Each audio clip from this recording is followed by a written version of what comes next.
আপনারা অনেকেই আমাকে বলেছিলেন যে সুগার স্পাইক কী জিনিস এবং সেই ব্যাপারে একটা ভিডিও বানাতে। সুগার স্পাইক হচ্ছে সেই জিনিস যে আমরা যখন খাবার খাই, এই খাবারটা হজমের পরে ব্লাডে গ্লুকোজ বেড়ে যায়। এই সুগার স্পাইক হচ্ছে একটা সিচুয়েশন যেটাতে খুব তাড়াতাড়ি সুগার ব্লাডে বেড়ে যায় এবং খুব তাড়াতাড়ি সুগার ফল করে। এই ওঠা এবং নামাটা যখন একটা পিক হয় এটাকে সুগার স্পাইক বলে। নর্মালি আমরা যখন খাবার খাই সুগারটা গ্র্যাজুয়ালি উইথ টাইম এরকম করে ব্লাডে ওঠে এবং কিছুক্ষণ নর্মাল লেভেলে থাকার পর আবার সুগারটা নিচে এরকম করে ফল করতে আরম্ভ করে। কিন্তু সুগার স্পাইক যখন হয় এরকম শার্প উঠে আবার শার্প নেমে যায়, এই ব্লাড সুগারের কথা বলছি, এটাকে সুগার স্পাইক বলে। নমস্কার, আমি ডক্টর এস এ মল্লিক, আমি একজন ফিজিশিয়ান, আমি ডায়াবেটিস পেশেন্টদের চিকিৎসা করে থাকি। এই আজকে আমাদের আলোচনার বিষয়বস্তু হচ্ছে আমরা কি কি উপায়ে আমরা সুগার স্পাইকটাকে আটকাতে পারবো, সেই ব্যাপারে আমরা টিপস আপনাদের আমরা আজকে এই ভিডিও বার্তার মাধ্যমে দেওয়ার চেষ্টা করব। আসলে এই সুগার স্পাইক হলে আমাদের বডিতে যে অক্সিডেটিভ স্ট্রেস হয় সেটা আমাদের রক্তবাহ, হার্ট এবং ব্রেন এবং চোখ, কিডনি এগুলোকে আহত করে আর কি, এগুলোকে অ্যাফেক্ট করে, এগুলো ক্ষতি সাধন করে। ফলে যাদের সুগার স্পাইক খুব ফ্রিকুয়েন্ট আর খুব বেশি বেশি হয় তাদের হার্ট অ্যাটাক, স্ট্রোক, কিডনি খারাপ হওয়া এবং চোখের প্রবলেম হতে খুব বেশি দেখতে পাই আমরা। সুতরাং এই সুগার স্পাইকটাকে আমাদের সব ব্যাপারে এবং সব চেষ্টা করে আটকাতে হবে। এখন আমরা একভাবে এক একটা পর্যায়ে আমরা এই সুগার স্পাইক কী করে আটকানো যায় সেটা নিয়ে আলোচনা করব। প্রথম টিপ হচ্ছে আপনারা লো কার্বোহাইড্রেট ডায়েট খান। এই লো কার্বোহাইড্রেট ডায়েট কথাটা বলতে গেলেই পেশেন্টরা কার্বোহাইড্রেট বন্ধ করার জন্য উদ্যত হন আর কি। কিন্তু কার্বোহাইড্রেট বন্ধ করে দেওয়ার কথা আমি বলিনি, আমি বলেছি কম পরিমাণে কার্বোহাইড্রেট খেতে। কার্বোহাইড্রেট তো শরীরে অত্যন্ত প্রয়োজনীয় একটি খাদ্য উপাদান, ওটাকে বন্ধ করবেন কি করে? আপনি কার্বোহাইড্রেট যদি বন্ধ করেন তাহলে ডায়েটারি ফাইবার কোত্থেকে যাবে, আপনার বডিতে গ্লুকোজ কোত্থেকে আসবে? বডিতে গ্লুকোজ তো প্রয়োজন, বডিতে ফাইবার আসবে না, তখন তো অন্যান্য শারীরবৃত্তীয় প্রবলেমগুলোও আপনার তৈরি হবে। আপনার কার্বোহাইড্রেট খেতে হবে সেটা কম পরিমাণে খেতে হবে এবং চেষ্টা করতে হবে যাতে রিফাইন্ড কার্বোহাইড্রেট আপনি অ্যাভয়েড করতে পারেন। যে কার্বোহাইড্রেট আপনার স্বাস্থ্যের জন্য ভালো, যার মধ্যে প্রয়োজনীয় খাদ্য উপাদান আছে, যার মধ্যে ভিটামিনস আছে, মিনারেলস আছে, নিউট্রিশন আছে, ক্যালোরি আছে, ফাইবার আছে, এরকম কার্বোহাইড্রেট আপনাকে খেতে হবে। সেই কার্বোহাইড্রেটগুলো কী? সেই কার্বোহাইড্রেটগুলো নিশ্চয়ই পাস্তা নয়, সেগুলো নিশ্চয়ই বার্গার নয়, সেগুলো নিশ্চয়ই নুডলস, বাইরের জাঙ্ক ফুড এবং রাস্তায় যে ফাস্টফুডগুলো হয় সেগুলো নয়। ময়দা জাতীয় খাবার আমি কম খেতে বলি। আমি বলি যে হোল গ্রেন খান। আপনি যদি আটা খান তাহলে পুরো মাল্টিগ্রেন আটা বা পুরো আটা খান, বা আপনি যদি চাল খান খুব অল্প পরিমাণে চাল খান, সেটা পলিশড চাল যাতে না হয় সেটা খেয়াল রাখতে হবে। আপনি ডাল খান, আপনি বিভিন্ন প্রকার বীজ খান, এগুলো সব কার্বোহাইড্রেট। আপনি ফল খান, এগুলোতে কার্বোহাইড্রেট, এগুলো ভালো ফল খাবেন। ডায়াবেটিস হয়েছে বলেই যে আপনি সব ফল খাওয়া বন্ধ করে দেবেন তা নয়। আমি তো আপনাদের বারবার ভিডিওতে বলেছি 4টে ফল কম খাবেন: আম, কাঁঠাল, লিচু আর কলা। বাকি ফলগুলো আপনারা অল্প বিস্তর খেতেই পারবেন। তারপরে ইচ্ছা হলে কি এই 4টে ফল যেগুলো আমি মানা করলাম সেগুলো খাবেন না? নিশ্চয়ই খাবেন, অল্প বিস্তর খাবেন। সেদিন অন্যান্য খাবারগুলো কম খাবেন, সেদিন একটু বেশি পরিশ্রম করে ক্যালোরি আপনি বার্ন করে নেবেন। সুতরাং কার্বোহাইড্রেটের পরিমাণ কমান, প্রোটিনের পরিমাণ বাড়ান, রিফাইন কার্বোহাইড্রেট কমান, এবং যে কার্বোহাইড্রেটগুলো এতক্ষণ আমি বললাম যে শরীরের জন্য ভালো, সেই কার্বোহাইড্রেটগুলো আপনারা খেতে আরম্ভ করুন এবং খাবারের মধ্যে সেই কার্বোহাইড্রেটগুলো রাখুন। তাহলে আপনাদের স্বাস্থ্য ভালো থাকবে, সুগার স্পাইক কমবে। 2 নম্বর হচ্ছে রিফাইন কার্বোহাইড্রেট কম খাবেন। Cookies, biscuit, pastry, patties, chocolate, pasta, pizza, noodles, fried rice, deep fried cutlet, chop, এই জিনিসগুলো আপনারা কম খাবেন। Refined carbohydrate. কেন রিফাইন্ড কার্বোহাইড্রেট? কেন প্রসেসড কার্বোহাইড্রেট? কেন প্রসেসড কার্বোহাইড্রেট এগুলো খারাপ? কারণ এর মধ্যে ভিটামিন কম থাকে, মিনারেল কম থাকে, ফাইবার কম থাকে। এই খাবারগুলো পেটের মধ্যে গেলে সুগার তাড়াতাড়ি অ্যাবজর্বড হয়ে যায় আমাদের গ্যাস্ট্রোইন্টেস্টিনাল ট্র্যাক্ট থেকে ব্লাডে এবং আমাদের সুগার স্পাইক হয়। এই সুগার স্পাইক আমাদের ডায়াবেটিসের জন্য খারাপ, আমাদের হার্টের স্বাস্থ্য এবং মস্তিষ্কের স্বাস্থ্যের জন্য খারাপ। সেই জন্য এই খাবারগুলো আপনাদের অ্যাভয়েড করতে বলছি। 3 নম্বর হচ্ছে চিনি খাওয়া কমাতে হবে। একটা স্টাডি হয়েছিল, সেই স্টাডিতে দেখা গেছে যে আমেরিকানরা 17 চামচ সারাদিনে অ্যাভারেজ চিনি খান। মানে 70 গ্রাম চিনি তারা অ্যাভারেজ খান এবং তার ক্যালোরি হচ্ছে 370 কিলো ক্যালোরির মতন। ভাবতে পারছেন? মানে আমেরিকানরা সারাদিনে আমেরিকানরা সারাদিনে যা চিনি খায়, সেই চিনি যদি আপনি ক্যালকুলেট করেন, ক্যালোরির ক্যালকুলেট, তাহলে 1 প্যাকেট বিরিয়ানির সমান ক্যালোরি তারা চিনি খেয়ে শরীরের মধ্যে ঢুকিয়ে নেন। তারা আইসক্রিম খান, তারা চায়ে চিনি খান, তারা বিভিন্ন প্রকারের মিষ্টি জাতীয় দ্রব্য খান। ওদের দেশে আমাদের মতো এরকম মিষ্টি পাওয়া যায় না। ডেজার্ট খান বিভিন্ন প্রকারের, তাতে এরকম 17 চামচের মতো অ্যাভারেজ চিনি ঢোকে। এবং চিনি খাওয়া আপনাকে কমাতে হবে না। ডায়াবেটিস হয়েছে বলেই অনেকে বলেন যে ডায়াবেটিস হয়েছে তো চিনি খাওয়া কি একদম বন্ধ? চিনি খাওয়া একদম যদি বন্ধ না করেন তাহলে আপনার ডায়াবেটিসটা কন্ট্রোল হতে অসুবিধা হবে। এবং কখনো কোনো কোশমিনকালে বিয়ে বাড়িতে গেলেন বা কোনো নেমন্তন্ন বাড়িতে গিয়ে একটু চিনি খেলেন, একটু ডেজার্ট আইসক্রিম, একটু মিষ্টি খেলেন, সেটা আলাদা কথা।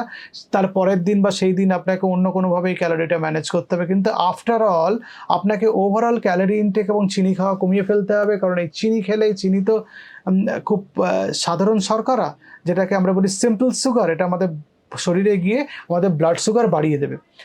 তাহলে সুগার স্পাইক চিনি খেলে বেশি হবে, সেটা আমাদের শরীরের জন্য খারাপ।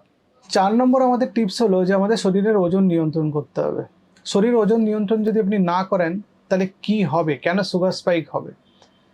প্রথম কথা, শরীরের ওজন যদি আপনি নিয়ন্ত্রণ না করেন তাহলে আমাদের ইনসুলিন রেজিস্ট্যান্স তৈরি হবে। ফলে বডিতে যেটুকু ইনসুলিন তৈরি হবে সেটুকু ইনসুলিন কাজ করতে পারবে না। ফলে আমাদের ব্লাডে গ্লুকোজ বাড়তে আরম্ভ করবে, তার জন্য সুগার স্পাইক হয়। দেখা গেছে একটা স্টাডিতে যে 20 থেকে 29 বছর বয়স অবধি বেশিরভাগ লোকের ওজন বেশি, প্রায় 40% লোকের ওজন বেশি। এবং দেখা গেছে 40 থেকে 59 ইয়ার্স এই এজ গ্রুপটার মধ্যে 44% লোকের ওজন বেশি।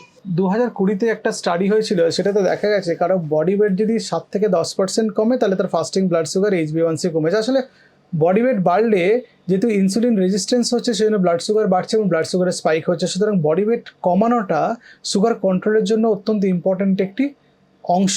সেটা যদি কেউ না করতে পারেন তাহলে তার ব্লাড সুগার কন্ট্রোলের ক্ষেত্রে অনেক অসুবিধা হয়, অনেক বেশি ওষুধের ডোজ লাগে, ইনসুলিন লাগে। এবং বডি ওয়েট কন্ট্রোল করতে গেলে যে এক্সারসাইজ করতে হয় এবং ডায়েটিং করতে হয় তাতে ইনসুলিন রেজিস্ট্যান্স কমে, তাতে সুগার কন্ট্রোল অনেক বেটার হয় এবং তাদের ওষুধ এবং চিকিৎসার খরচ অনেক কমে যায়।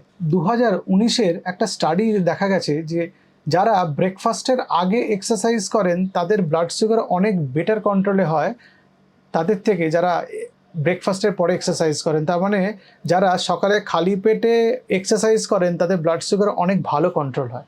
অনেকে আমাকে জিজ্ঞেস করেন যে খাবার আগে এক্সারসাইজ করবো না খাবার পরে? আমি বলি খাবার আগেই করুন, তাতে সুগার কন্ট্রোল অনেক বেশি হবে। আর খেয়ে নিয়ে এক্সারসাইজ করলে এক্সারসাইজ অতটা ভালো আপনি করতে পারবেন না, অতটা এনার্জেটিক থাকতে পারবেন না, তাতে আপনার এক্সারসাইজ ভালো করে হবে না। সুতরাং আপনি সকালবেলা ঘুম থেকে উঠে একটা লিকার টি বা একটা গ্রিন টি খেয়ে এক্সারসাইজ করতে পারেন। এক্সারসাইজ করে আসার পরে আপনি খাবার দাবার খান। তবে নজরে রাখবেন আপনি যদি সালফোনিল ইউরিয়া গ্রুপের ওষুধ খান বা ইনসুলিন নেন যাতে এক্সারসাইজ করতে করতে আপনার ব্লাড সুগার ফল না করে।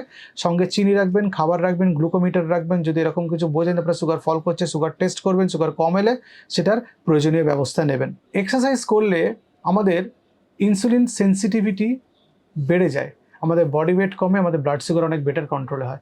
সুতরাং এটা খুব ইম্পর্টেন্ট যে এক্সারসাইজ করাটা, এবং এক্সারসাইজ করলে আমাদের শরীরে অনেকগুলো ইম্পর্টেন্ট পরিবর্তন ঘটে যেটা আমাদের ব্লাড সুগার কন্ট্রোল করতে হেল্প করে। 5 নম্বর টিপ হচ্ছে বেশি করে জল খেতে হবে। আমরা যখন জল কম খাই বা আমাদের বডিতে ডিহাইড্রেশন হয়, আমাদের একটা ব্রেন থেকে ভ্যাসোপ্রেসিন বলে একটা হরমোন বেরোয় যেটার নাম অ্যান্টিডায়োরেটিক হরমোন। সেটা পিটুইটারিতে স্টোর থাকে আর হাইপোথ্যালামাস থেকে তৈরি হয়ে পিটুইটারিতে নেমে এসে ওখানে জমা থাকে। এই হরমোনটা যখন আমরা জল কম খাই তখন বেশি পরিমাণে বেরোয় আর শরীরে জল আমাদের বেশি করে কনজার্ভ করে বা প্রিজার্ভ করার চেষ্টা করে। আসলে সুগার এই জলের মাধ্যমে অনেক সময় গ্লুকোজ কিছুটা বেরিয়ে গিয়ে সুগার কন্ট্রোল করতে হেল্প করে। সুতরাং যারা কম জল খান তাদের ডায়াবেটিসের হওয়ার সম্ভাবনা বেশি এবং ডায়াবেটিস আনকন্ট্রোলড হয়ে যাওয়ার সম্ভাবনা বেশি। 2011-এর একটা স্টাডি হয়েছিল, দেখা গেছে যে যারা 1 লিটারের বেশি জল খান তাদের চান্স অফ আনকন্ট্রোল ডায়াবেটিস 11% কম, এবং যারা 473 ml এর কম জল খান তারা আনকন্ট্রোল ডায়াবেটিসের সম্ভাবনা 25%-এরও বেশি। সুতরাং জল খাওয়াটা খুব গুরুত্বপূর্ণ। আপনাকে ডায়াবেটিস কন্ট্রোল করতে গেলে প্রপারলি আপনাকে জল খেতে হবে, আপনাকে নিজেকে হাইড্রেট করতে হবে যাতে ইউরিন ভালো হয় এবং আপনি যাতে সতেজ থাকতে পারেন। 6 নম্বর হচ্ছে বেশি করে ফাইবার খেতে হবে। কোন কোন খাবারে বেশি ফাইবার থাকে? হোল গ্রেন, শাক সবজি, বাদামের মধ্যে থাকে, ফলের মধ্যে থাকে, বিভিন্ন প্রকার বীজের মধ্যে থাকে। এই ফাইবারগুলোর কাজ কি? আমরা যখন খাবার খাই না, এই ফাইবারগুলো ফুলে যায়, এটা জেল লাইক স্ট্রাকচার তৈরি করে। জেল লাইক স্ট্রাকচার তৈরি করার জন্য হঠাৎ করে যত গ্লুকোজ আছে খাবারের মধ্যে সবটা অ্যাবসর্বড হয়ে ব্লাডে যেতে পারে না, আস্তে আস্তে যায় স্লোলি, তখন সুগার স্পাইকটা হতে পারে না। আস্তে আস্তে যাওয়ার জন্য আস্তে আস্তে সুগারটা বাড়তে আরম্ভ করে, এরকম শার্প বাড়ে না। এবার এই ফাইবার খুব ইম্পর্টেন্ট। অনেকে মনে করেন যে আমরা তো প্রসেসড খাবার খেয়ে নিলাম, পেট ভরে গেল। তাহলে আপনার সুগার কখনো স্পাইক কমবে না, আপনার সুগার সবসময় HbA1c বেশি পাবেন। আপনার HbA1 ফাস্টিং সুগার হয়তো পিপি সুগার কন্ট্রোলে থাকছে, কিন্তু HbA1c আপনার বেশি আসবে, কারণ আপনার সুগার স্পাইক আপনি কন্ট্রোল করতে পারছেন না প্রসেসড খাবার খেয়ে। আমাদের ফাইবার, আমরা যে ফাইবারগুলো খাই ডায়েটারি ফাইবার, সেটার মধ্যে 3 ধরনের উপকরণ থাকে। একটা হচ্ছে সলিউবল ফাইবার, যেটা জেল লাইক স্ট্রাকচার তৈরি করে আমাদের পেটের জন্য, বাল্ক তৈরি করে স্টুলের। 2 নম্বর ইনসলিউবল ফাইবার, যেটা ঝাঁটার মতো আর কি, পেট থেকে খারাপ জিনিসগুলো মলের মাধ্যমে বার করে দেয়। আর 3 নম্বর ফাইবারের নাম হচ্ছে প্রিবায়োটিক, যেটা পেটের মধ্যে কিছু ভালো ব্যাকটেরিয়া থাকে সেগুলোর খাবার।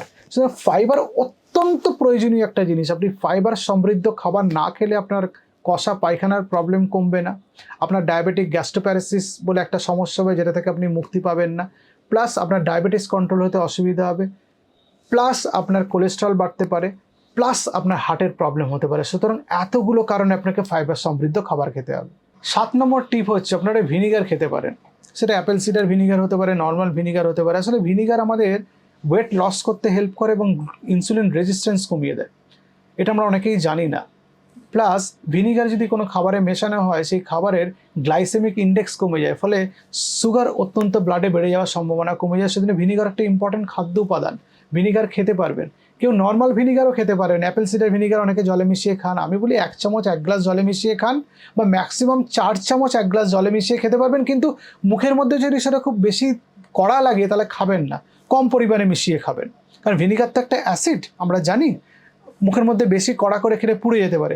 1 চামচ 1 গ্লাস জলের মধ্যে গুলে খেতে পারেন, ম্যাক্সিমাম 4 চামচ ভিনিগার 1 গ্লাস জলের মধ্যে গুলে খেতে পারেন। 1 গ্লাস জল মানে 200 ml ওয়াটার, কিন্তু যদি কড়া মনে হয় পরিমাণে কমিয়ে খাবেন। 8 নম্বর হচ্ছে ক্রোমিয়াম ম্যাগনেসিয়াম বলে দুটো খনিজ পদার্থ আছে, যেটা আমাদের ইনসুলিন সেন্সিটিভিটিকে বাড়িয়ে দেয় এবং আপনার ডায়াবেটিসকে কমিয়ে দেয়।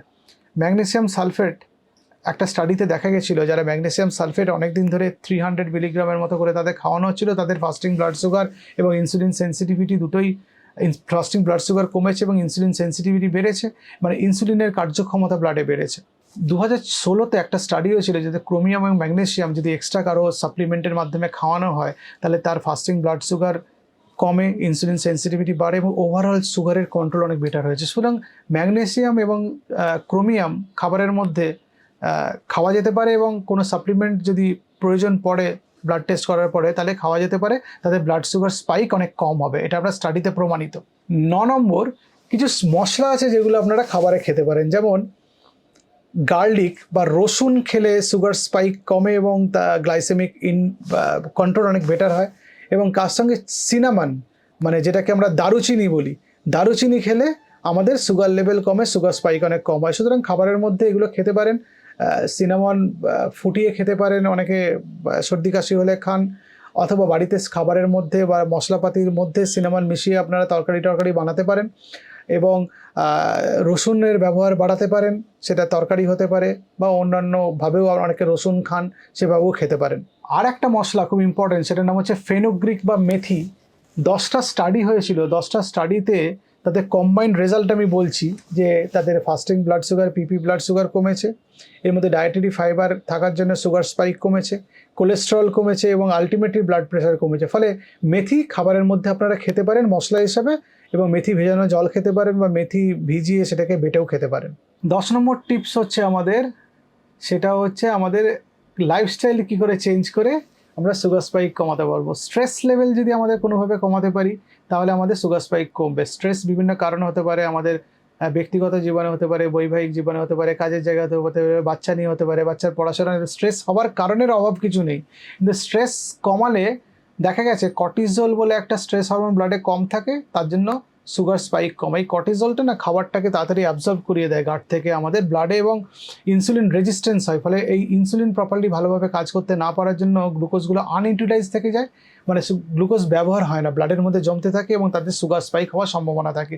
এবং দেখা গেছে যাতে ঘুম কম হয়, কিছু বডিতে হরমোনাল ইমব্যালেন্সের জন্য ঘুম কম হওয়ার জন্য সুগার স্পাইক হয়। ঘুম কম হলে আমরা বেশি খাই, তখন একটা সুগার স্পাইক হওয়ার সম্ভাবনা থাকে। ঘুম কম হলে ইনসুলিন সেন্সিটিভিটিতে প্রবলেম হয়, তখন আমাদের সুগার স্পাইক হয়। এবং ঘুম কম হলে আমাদের বডি বুঝতে পারে না যে কিভাবে খাদ্য উপাদানগুলোর ওপর আমাদের রিয়াক্ট করতে হবে, তখন সুগার স্পাইক হতে পারে। আর আর একটা ইমোশনাল ইম্পর্টেন্ট কম্পোনেন্ট যেটা আপনার লাইফস্টাইলের সঙ্গেই যায়, সেটা হচ্ছে অ্যালকোহল ইনটেক। যত অ্যালকোহল ইনটেক কমাবেন তত সুগার স্পাইক কমাবে। দয়া করে অ্যালকোহল খাবেন না, যারা অ্যালকোহল খান তারা অ্যালকোহল বন্ধ করে দিন। অ্যালকোহল সুগার স্পাইক করে, এটা প্রমাণিত সত্য। শুধু তাই নয়, অ্যালকোহলের সঙ্গে যেসব অন্যান্য বেভারেজ আমরা খাই তার মধ্যে চিনি মেশানো থাকে। নর্মালি দেখা গেছে একটা ককটেল, সেটাতে প্রায় 30 গ্রামের মতো চিনি থাকে, মানে বুঝতেই পারছেন অ্যালকোহলিক বেভারেজ খেলে আপনার সুগার বাড়বে। সুতরাং এই 10টা যদি ইম্পর্টেন্ট টিপস আপনারা মনে রাখতে পারেন, তাহলে আপনাদের সুগার স্পাইক কমবে এবং আপনাদের ডায়াবেটিস কন্ট্রোলে থাকবে এবং আপনারা অনেক ভালো থাকবেন। নমস্কার, ভালো থাকবেন।